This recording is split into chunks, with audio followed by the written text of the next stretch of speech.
Okay, this is going to be a little video about the diaphragm, the small diaphragm carburetors that are used on pretty much all of these small two-stroke engines.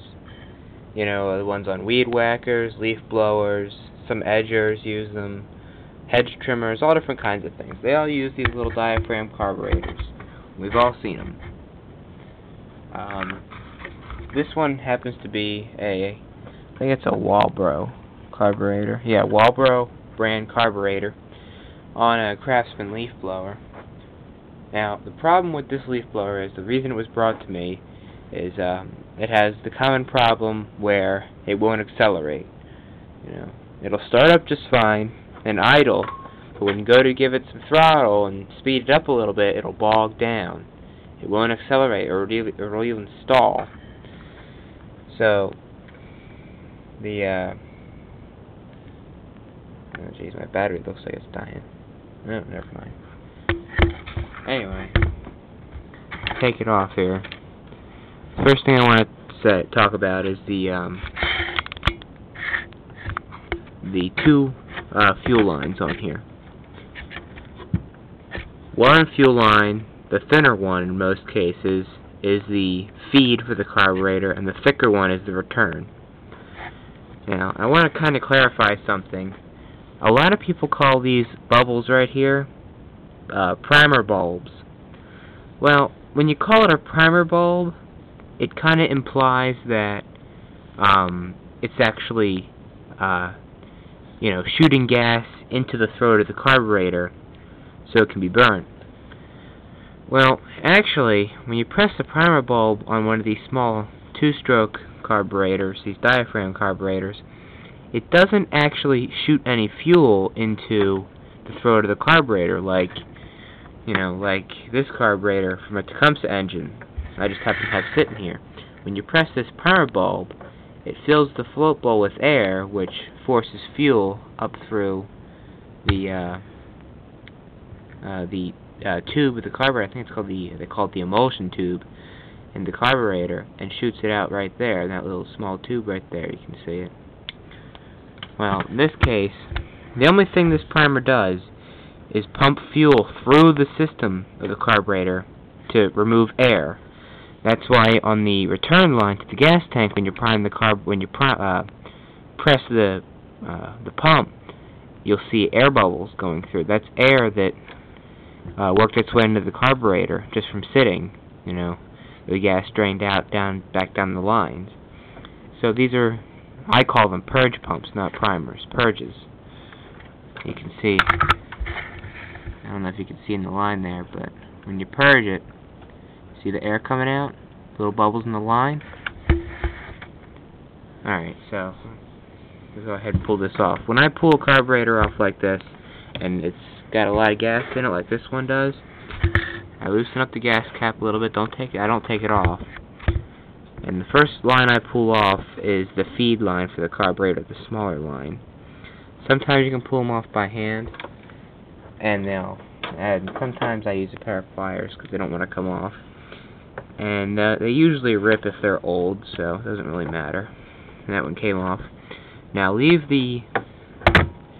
a good idea. What I do is I leave the return line on with the gas cap loosened, and just hit the purge pump a couple times until you don't see any more gas coming out the return line, and that'll empty the carburetor of most of the gas.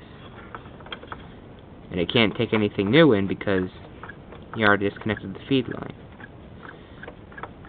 Now it's pretty much empty. So you can pull that off, unhook it from the linkage. There it is right there. Leaf blower out of the way. Now, let me go. See, it's all covered with dirt and stuff. I'm going to blow it off real quick with the air gun.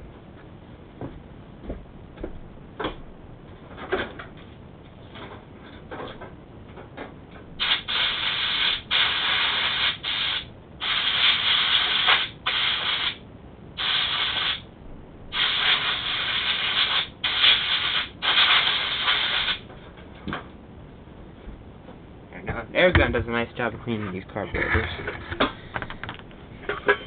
Okay. Try to hold the camera and work on this carburetor at the same time. I just clean it off because you don't want it, any excess dirt getting in the carburetor. So there's two sides on the carburetor, two sides of the throat of the carburetor. The pump side and the diaphragm side.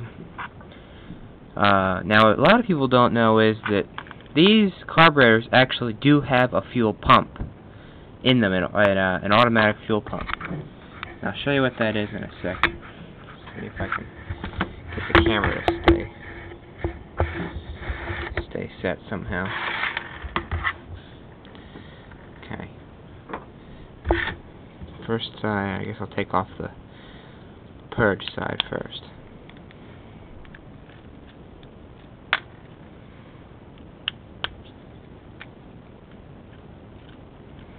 Sorry if the camera looks crooked, it's because it is. Primer bulb comes off first. Now the pump comes off. And on the pump side, you see a very small fuel screen right there. This right here. And on the other side, you'll see a thin film. Sometimes it's plastic, sometimes it's rubber. This one is plastic, actually. It depends on the maker of the carburetor and what model, and then there's a gasket right here. Now, the way the fuel pump works in these carburetors, and I'm sure a lot of people have realized this, that there's always a hole on the throttle plate side of the carburetor. In this case, it's this hole right here. And when you crank the leaf blower or the weed whacker over without the carburetor on it, you feel, if you have your hand there without the carburetor on, you feel like a little burst of air coming out. And that air is actually from the crankcase. When the piston comes down and compresses the air in the crankcase, it shoots a little charge of air through this hole, comes out here, and actually pumps this very thin film right here. You can kind of see, it's kind of bulging out right here. See this area right here in the light there? Kind of has a little bump or a bulge on it.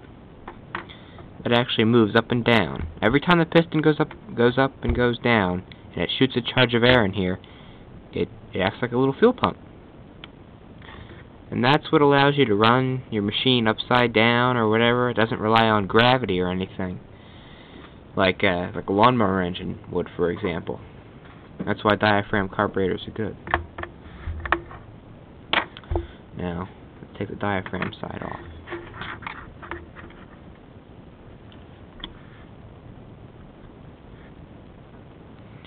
Some have 2 screws and some have 4.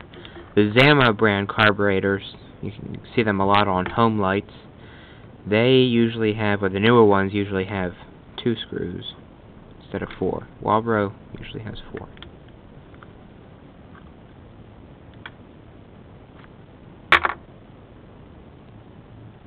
And you can gently pull the diaphragm off. This one's new, so it's easier. It comes off a lot easier when they're new. You have rubber diaphragm right here. See that?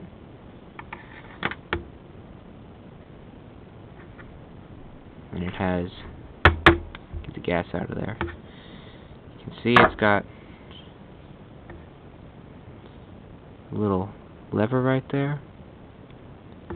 And I'll take that off. Just remove the screw and it'll remove the pin, the hinge pin. Make sure you don't lose the little spring that comes out along with it. Little spring right here. See the hinge? You flip it upside down. And there's your pin. Or I mean your needle. And it looks like I'm running out of time. So I can't make a video over 10 minutes long, so this will have to continue in part 2.